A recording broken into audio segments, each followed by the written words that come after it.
If you want to create awesome visual effects in Blender, you've got to know some really basic essentials. Mastering rigid body physics is probably the most important aspect of any successful visual effects project. This video will equip you with the essential knowledge to create dynamic and realistic simulations.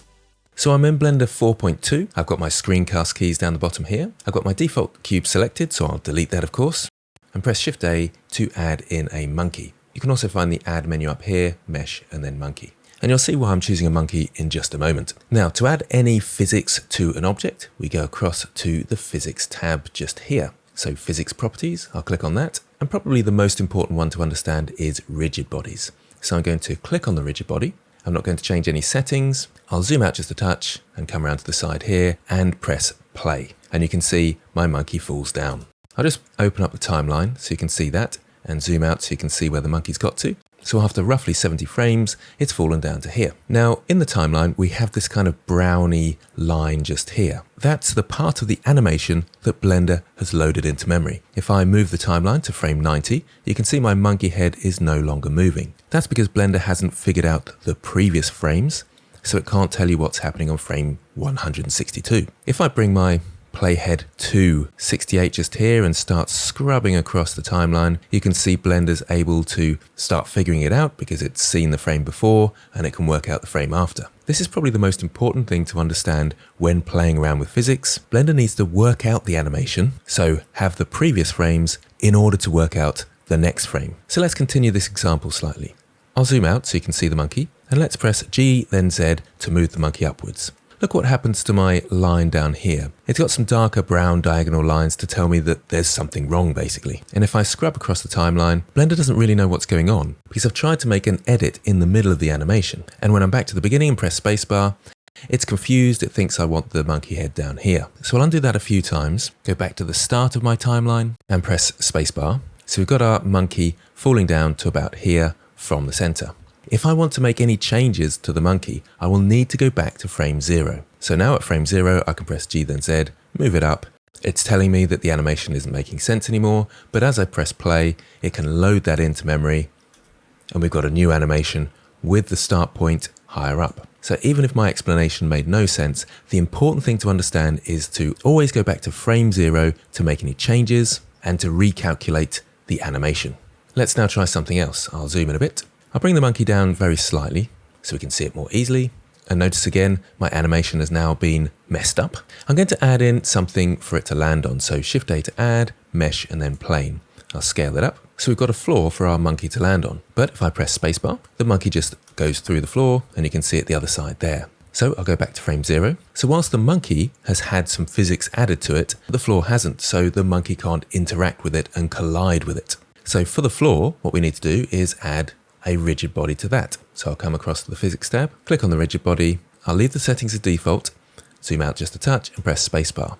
Remember to start from the beginning when you do that. Unfortunately, they're both falling down. Let's go back to the start again. So this brings us to the next important point. There's two types of rigid bodies you can see over here. So with the floor selected, it's currently an active, and you can see the monkey is also an active rigid body. That means it's affected by forces such as gravity. If I select on the floor and change this type to passive and press spacebar, you can see the monkey lands on the floor and collides with it. So that's a passive rigid body. It will stay still and have an impact on the active rigid bodies around. But remember, any changes, let's say I want to move this floor down, so G then Z, and play my animation, Blender's all confused because I didn't go back to the beginning. So let's go back to the beginning and now try it. We fall that bit further. So that's probably the most important aspect to understand. There's one other point that I think is worth making. I'll select the monkey. The collision type, as you can see there, is what's called convex hull. If I click on that drop down, you can see I've got lots of different options. Let's choose the box.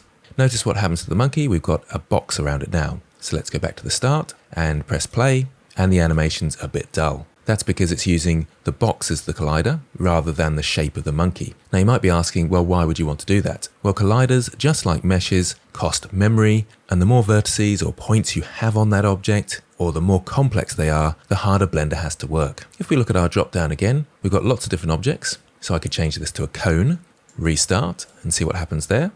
Not a lot because it lands on a flat surface. Let's bring that to the start, and let's just rotate it very slightly and see what happens. Press play. Bit more interesting, I suppose.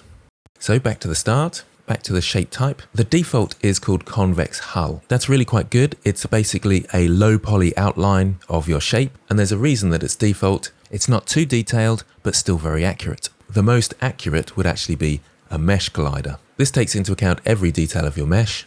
So if you're having slight problems with your simulation, you might want to use a mesh collider, but do understand that it will take longer to render. And when I say problems with your animation, you might have objects that look like they're intersecting slightly, or perhaps you're intersecting with the floor and things like that. If you're having those sort of problems, you can change to mesh colliders, which could help. Okay, so lastly, let's put in a few extra objects. With my monkey selected, I'll press Shift D, move it over to here, and Shift D to move it over here. With my playhead at the start, I'll press play, and you can see they all fall down together. Let's this time go back to the beginning and move one above, like so. Once again, at the start, press play, and you'll see they collide with each other, and it looks quite fun. How about if I go back to the beginning? With my original here, press Shift D and move it on top of the other one, so they're overlapping like this. I'll press play, and notice what happens. They explode apart from each other. So back to the start, and I'll just scrub across slowly so you can see what happens. They force themselves apart because the colliders can't be on top of each other. So when you're setting up your scenes like this, let's go back to the start, make sure that you haven't got any objects overlapping. If you see that kind of explosion, you know that you've got an object on top of each other. Now I can press play and they're all working as expected. So that's the basics of rigid bodies, both active and passive. Remember to always go back to the beginning of your timeline to make changes, and try and avoid placing rigid bodies right on top of each other so you don't get any crazy explosions. If you want to learn more about visual effects and make exciting things like you can see on screen now, then check out our new course, currently on sale, discount link in the description. Thanks for watching, and I hope this helps.